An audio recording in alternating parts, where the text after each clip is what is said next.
Mambo vipi mwanamichezo mwenzangu, natumaini ubuheri wa afya kabisa popote pale ulipo ndani na nje ya Tanzania unapoitazama Smart Habari kama sehemu pekee ya kupata zile taarifa nyeti za michezo na burudani, zikiwemo tetesi za usajili, makala pamoja na uchambuzi. Kama ni mara ya kwanza unajiunga nasi, nikusii usubscribe kisha ubofie alama ya kengele. Sote kwa pamoja tunafahamu Young Africans chini ya uongozi makini wa Engineer Hersi Ali Saidi na wekezaji madhubuti kabisa wa GSM. Timu hiyo inajiandaa kwa msimu ujao wa 2025-26 ikitarajiwa kushiriki katika michuano mbalimbali, kubwa zaidi ikiwemo NBC Premier League, CRDB Federation Cup pamoja na kombe la klabu bingwa barani Afrika. Sasa taarifa njema ni juu ya ongezeko la mchezaji kiungo hatari ambaye anatajwa kuwa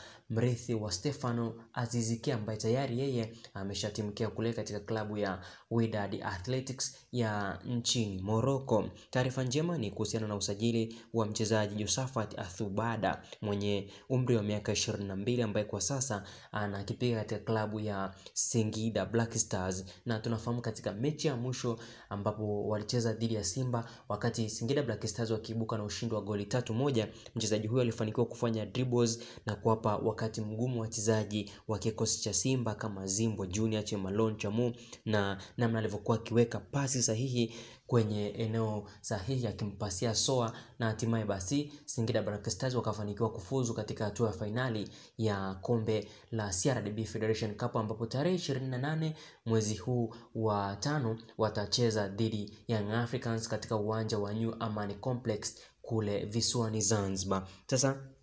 tumearifiwa kwamba Young Africans wameandaa zaidi ya dola 500,000 za Kimarekani sawa na shilingi bilioni 1.3 kwa ajili ya kuhakikisha kwamba basi wananasa saini ya mchezaji huyu ambaye mwanzo alikuwa ni raia wa ASEC Mimosas, lakini kutokana na mambo mbalimbali aliweza kubadilisha uraia wake na kuwa raia wa Tanzania.